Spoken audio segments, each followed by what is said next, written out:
That's company property, Mason. That's stealing.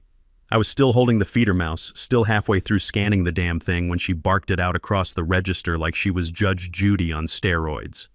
Two customers froze mid-conversation in the cat food aisle. One of them actually gasped like we were filming some reality show. Name's Mason Brooks, by the way. 45 years old, been working at this pet store for 20 years. Yeah, 20 years of my life dedicated to this place, and now I'm being called a thief over a $5 mouse. I blinked. The mouse squirmed in its little plastic container, completely unaware it had just been promoted from snake food to evidence in Chloe's daily power trip.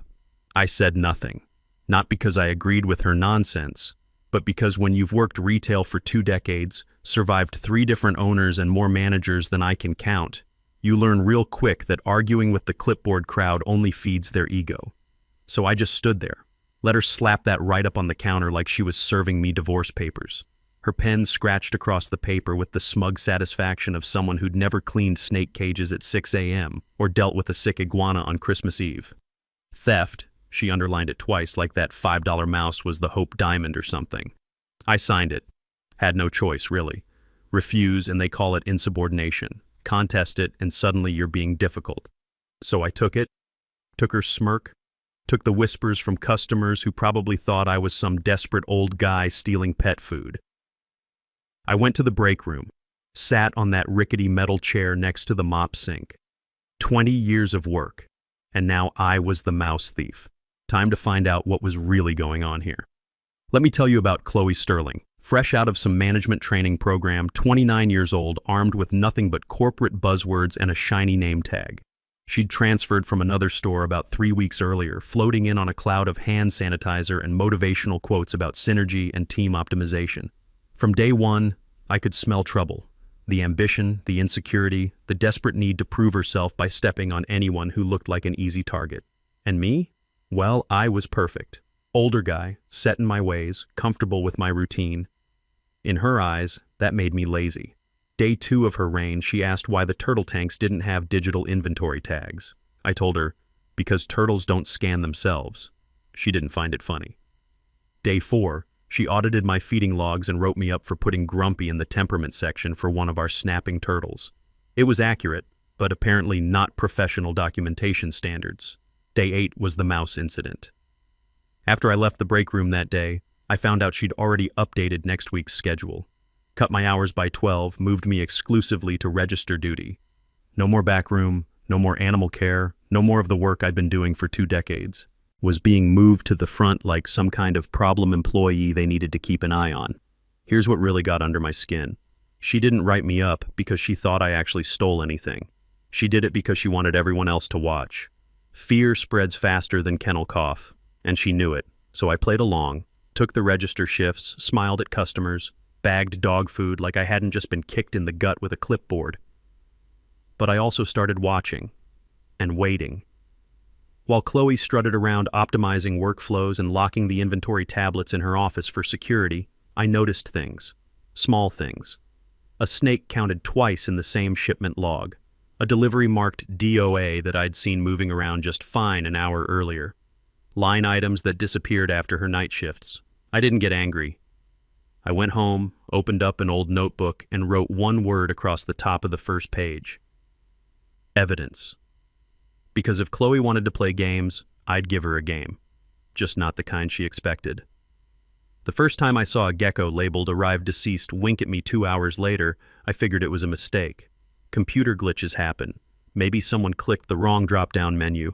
Lord knows our store software looked like it was coded in 1995. But then it happened again. A shipment of feeder rats came in, 15 counted, 12 logged. 3 arrived dead, Chloe announced without even checking the containers. I was in the back when they unloaded that shipment. All 15 were squeaking, crawling over each other like they knew they had a date with destiny. Not one dead rat in the bunch. That's when I started taking pictures.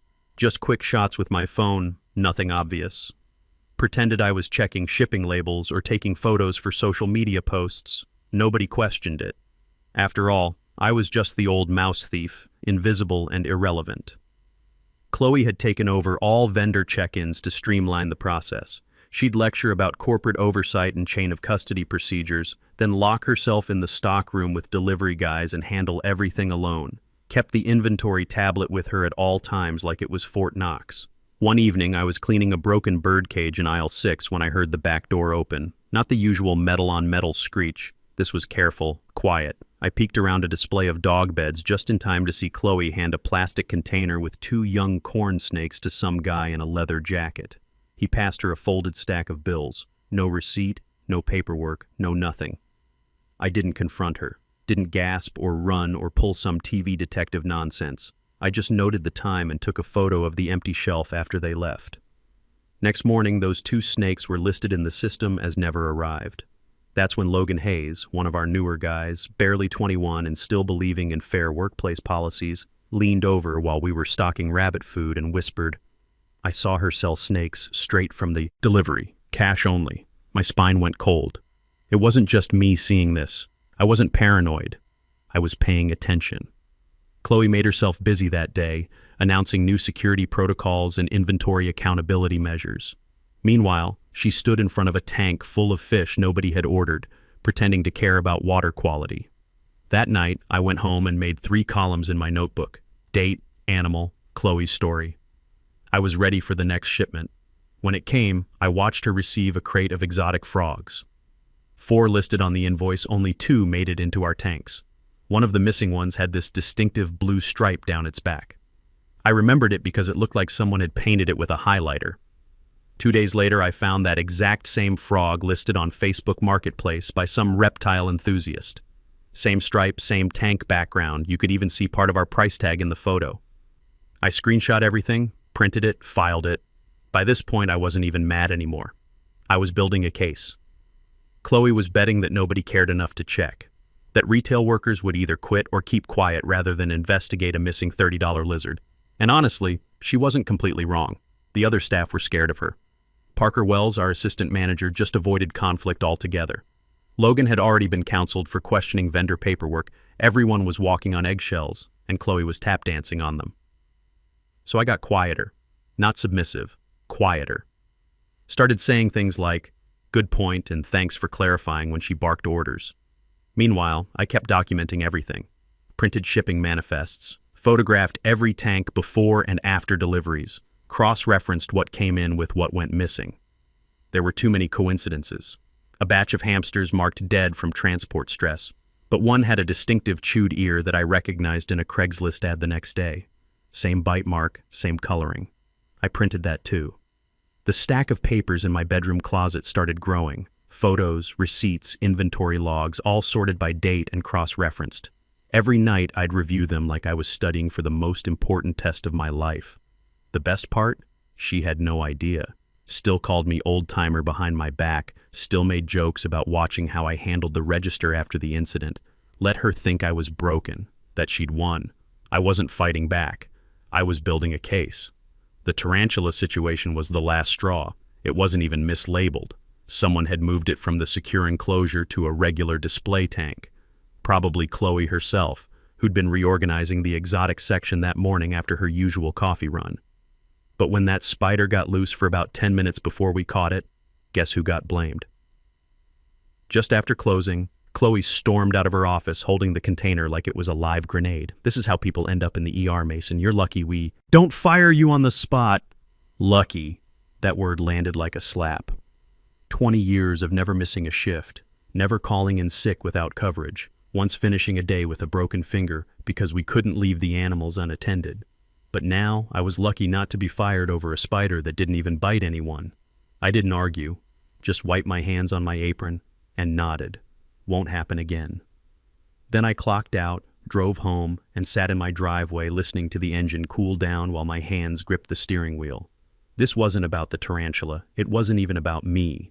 Chloe was escalating, getting bolder and nastier, and I knew why. She was getting desperate behind all those smiles and corporate speak. Too many gaps in her story, too many questions. Predators don't get sloppy until they're hungry or scared. That night, I stopped being a bystander. I started copying system reports every time I clocked out. Just a quick USB stick into the old terminal at Register 1. Couple seconds to grab the daily transaction summaries and inventory logs. Boring numbers and codes, but honest ones. Those logs told stories. A shipment of frogs logged at 11:30 p.m. under Chloe's account. We close at 9. A lizard marked expired on her day off. 3 guinea pigs suddenly added to inventory on Monday morning with no scheduled delivery. I matched everything to my photos, created folders by date, highlighted discrepancies in yellow. By the second week, my laptop looked like a crime scene investigation. That's when I spotted the ghost shipments. Phantom deliveries logged after the fact. The system would show animals arriving that I never saw, then marked DOA days later. Rinse and repeat. It got stranger. A ball python marked never arrived suddenly appeared in a display tank. Wrong age, wrong price, but it had this heart-shaped spot that I'd photographed during the original delivery. Chloe had hidden it, then put it back into inventory later as new stock. I caught her red-handed one Thursday evening, pretended to clean the fish medication cabinet while she talked on her phone, inventory tablet tucked under her arm.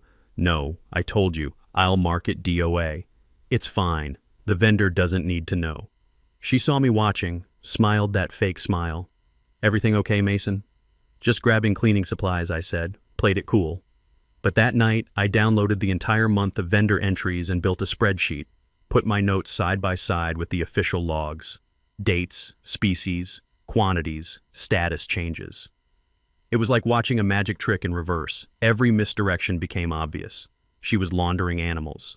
And worse, some of the fake entries were logged under my name from times I wasn't even working. Someone had been using my login credentials. That's when it stopped being a project and became war. I changed my password, started logging out religiously, made sure every timestamp was airtight, because Chloe wasn't just sloppy, she was calculated, and if she went down, she'd try to take anyone she could with her.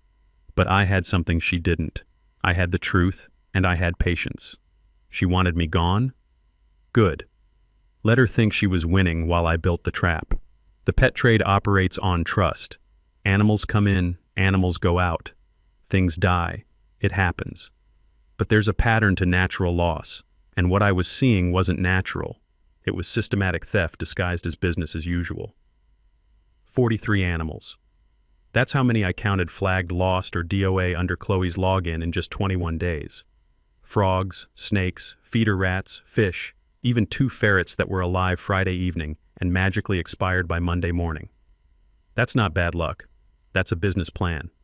I double-checked everything, cross-referenced shipments, pulled screenshots, found camera angles from our busted overhead security feed. Most employees didn't even know it worked anymore. It froze every 40 minutes, but I knew the pattern. Knew how to make it cough up footage if you fed it just right. I started compiling a full case file, color-coded folders labeled by week. I didn't just want suspicion, I wanted proof. I dug up the number of a former coworker, Paige Morrison, who used to run the reptile section. She trained me back when I still thought ball python was a sports team. She'd disappeared a few months after Chloe showed up at another store across the district.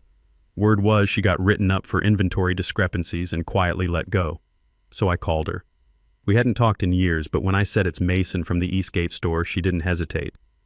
I knew this call would come someday, she said, half laughing, half bitter. Let me guess. Inventory doesn't add up, and somehow your name's on it. I swallowed hard. Yes. Then she told me everything. Chloe had been doing this before. Different store, same playbook. She'd isolate experienced staff, get herself exclusive access to the inventory system, start running solo check-ins, and slowly chip away at the numbers. Small stuff first, feeder insects, bulk items, then higher value stock, then the blame game. She'd managed to walk away clean after the last location because Paige didn't have proof. Just gut feelings and bad timing. Corporate believed Chloe's glossy reports and concerns about staff accountability. I should have documented everything, Paige said, but I didn't think I'd need to. I was loyal, trusted the system. My grip on the phone tightened. I didn't trust the system. She exhaled. Good. Then don't just survive it, bury her in it. I hung up and got to work. No more sticky notes, no more journal jottings. I built spreadsheets, real ones, with formulas and conditional formatting and links to timestamp screenshots. I matched delivery logs to vendor invoices I'd found crumpled in the trash. Chloe wasn't even hiding the evidence well. She was just betting nobody would look. She was half right because most people won't look, but I'm not most people. I started syncing camera footage with system override logs. Every time Chloe made a change to inventory, I found the corresponding timestamp. And more than once, it was after hours. She'd stay to finish closing reports, but I had her on grainy footage scanning the same cage twice, then logging loss due to illness. At one point, I caught a frame where she was boxing up a leopard gecko that had already been marked dead 3 days prior. The little guy was clearly alive, tail flicking, tongue darting. She sealed the container, walked it out to the parking lot, and handed it off to some kid in a hatchback. No uniform, no ID, no receipt. I printed that frame, circled the gecko, labeled the vendor discrepancy in red ink, taped it inside my notebook like evidence in a murder case. By week's end, my case file was complete. I had system logs showing edits and overrides under her login, timestamps of animals marked dead that were visibly alive on camera, prints of Craigslist and Facebook posts matching missing animals, photos of actual shipments versus what got recorded, her own words recorded on my phone bragging to a breeder about fixing the books. I wasn't going to her boss. I wasn't going to HR. I was going to wait for the audit because this time I wasn't showing my hand early. I was going to let her deal the cards. The quarterly audit email hit at 9:15 a.m. on a Tuesday. Subject: Inventory Review, Randomized Schedule. This week. Chloe's face went white. She stood up so fast her chair slammed into the wall. Team meeting now, she announced, slapping a flowchart on the break room whiteboard. 11 minutes of corporate word salad about operational excellence and maintaining standards during inspection. But the part that caught my attention: nobody adjusts inventory logs right now. Too risky. I'll handle everything myself for chain of custody. Of course she would. By noon, Chloe had commandeered both working tablets and barricaded herself in the back office. You could practically hear the digital shredding happening. I didn't panic. Just opened my encrypted files and kept organizing evidence. She didn't know I had raw CSV data from the POS terminal showing every override she'd made since February. Didn't know about the 40-plus screenshots of her logged in on days she wasn't scheduled. And she sure didn't know about the audio recordings. Little gems like her phone rants. Corporate doesn't audit if the numbers match the revenue. Mark it as shipping damage and poof, it's gone. They should thank me for saving money. The next morning, she beat the delivery truck by 45 minutes, saw her car running in the parking lot when I arrived. Through the office window, I watched her frantically typing on both tablets. Later that day, the required DOA reports started vanishing. The ones we're legally required to keep for every animal marked deceased or lost. Gone from the files, the cabinets, the digital logs. She wasn't cleaning house. She was torching the whole neighborhood. When I asked about the missing reports, she smiled too wide. Consolidated for the audit, cleaner presentation. That night, I emailed myself the complete dataset under a fake Gmail account and backed everything up to 2 USB drives. One stayed in my wallet, the other I duct taped under the turtle habitat. Unless the auditors were part reptile, nobody was crawling in there. Chloe spent the rest of the week spiraling. Voice getting higher, movements more frantic. Started refusing to let Parker do animal counts even though it was his job. Kept Logan busy in the stockroom organizing supplies that didn't need organizing. Every time a customer wanted to see a snake, she insisted on handling it personally. One woman wanted a basic python for her daughter. Chloe disappeared with the animal for 25 minutes. When she came back, her hands were shaking. Decided not to sell that one, she said. Next day, that snake was marked deceased in the system. By Friday, everyone was nervous except me. I was smiling more than usual. You doing okay, Mason? Parker asked. Never better, I said, and I meant it. The trap was set, and I could hear her breathing change every time corporate sent an email. Friday morning, 8:20 a.m.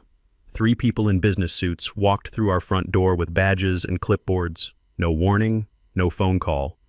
We're here for the quarterly review. Where's the manager? Chloe practically materialized at the front counter. Welcome! I've prepared all the documentation you'll need. The lead auditor, a guy named Camden Foster with a scar through his left eyebrow and a voice like distant thunder, held up his hand. We'll pull our own numbers, thanks. Her smile flickered. For the first time in weeks, she looked afraid. They set up in the grooming room, cleared out the tables, replaced dog hair with laptops and scanners. 3 people in navy vests with inventory oversight stitched across the back like some kind of Justice League. Chloe brought them muffins. Ashley said, "Just wanted to welcome you properly." They didn't touch the muffins. Taylor Grant, the woman with the side braid, looked at the tray and said flatly, "We'll start with livestock count. Last 90 days, unassisted. Of course, let me grab the manifests." "We have them," Camden cut in. Silence. "We'd like a team member to assist," Taylor said. "Someone outside management. Logan was at lunch. Parker had vanished. That left me." I stepped forward. "I can help." Chloe's eyes went sharp, but she couldn't refuse, not with 3 auditors watching. We started in reptiles. The scanners buzzed rapid fire. Beep, beep, beep. Each sound hammering another nail. First red flag came quick. 10 dart frogs listed, Camden said, staring at his screen. "I count 4. Chloe coughed. "We had some DOAs. Amphibians are sensitive. Where's the mortality report?" I consolidated them for easier tracking. Taylor raised an eyebrow. "There should be individual entries with photos and signatures. In the fish section, it got worse. 12 koi listed, 6 present, 2 were visibly sick, no vendor." "Notation?" Camden asked. "Must have forgotten to upload it," Chloe stammered.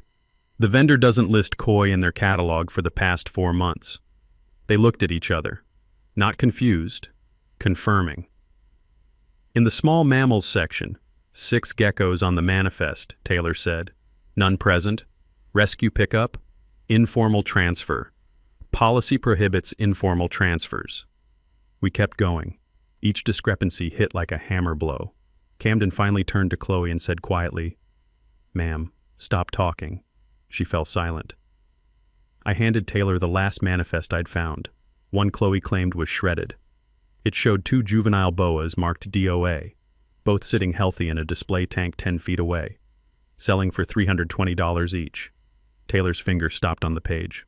"This isn't clerical error. This is deliberate." That's when Parker returned with a stack of crumpled papers he'd found behind the dog shampoo. DOA slips, override logs, all in Chloe's handwriting. One dated a Sunday when we were closed. Another matching a chameleon I had photos of on Facebook Marketplace.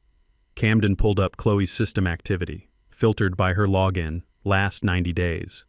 The screen filled with red flags. Lost, 2 geckos, $180 deceased, 3 ferrets, shipping stress, $615 vendor shortage, 4 snakes, $340 customer return, damaged iguana, $150 line after line, total $3,287. And that was just what showed up in the system. Chloe stood frozen in the corner, lips moving without sound. When she finally spoke, her voice cracked. "She's lying. This is personal. Mason's been after me since day 1. He's disgruntled." Camden didn't blink. Taylor turned to me. I walked to my locker, pulled out the thick manila folder, and placed it on the table like evidence in a court case. "Thought you might need the shipping logs," I said, "and vendor receipts, time-stamped photos, audio recordings from the back room." Chloe flinched like I'd slapped her. Taylor opened the folder. Her eyes scanned the first page, a spreadsheet labeled System Overrides Feb May with matching photos and transcripts. One read, March 15th, 7:45 p.m. Override entered for Python DOA. Surveillance shows subject transferring live Python to personal container. Below it, a grainy printout showing Chloe's wrist tattoo clearly visible as she handled a very much alive snake. "We need a few minutes," Taylor said. "Please wait in the office." "I'm the manager," Chloe whispered. "Not anymore." Camden's voice dropped to that final register that doesn't need volume.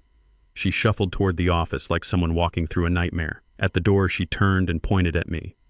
"Everyone knows he's been targeting me. This is retaliation."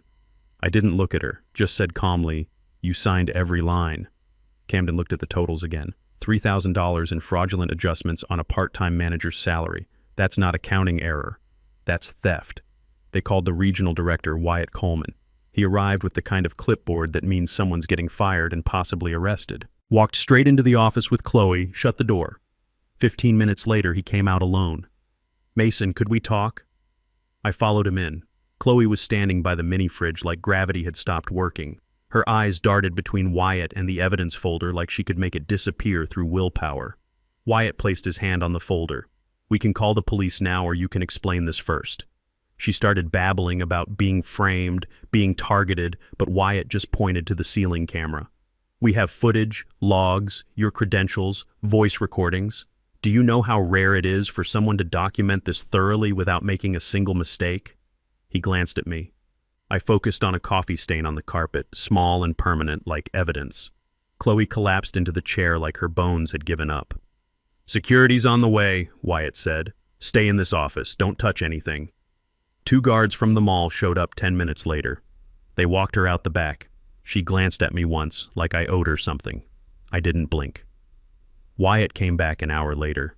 "You saved us from a major problem. You documented everything perfectly. I'd like to offer you the assistant manager position. Full raise, benefits upgrade." I waited. Let him finish. "No," I said. "May I ask why?" I looked him straight in the eye. "Because 20 years has taught me that places like this only value people like me when we're preventing lawsuits." He nodded. Wasn't defensive, just tired. "I understand." I handed him my name tag and walked out the front doors for the last time. A customer stopped me in the parking lot. "Hey, weren't you the guy who got written up for that mouse thing?" She smiled, knowing. "They were wrong about you, weren't they?" I didn't say yes. Just smiled, started the engine, and drove away. Sometimes the best revenge is being right and having the patience to prove it.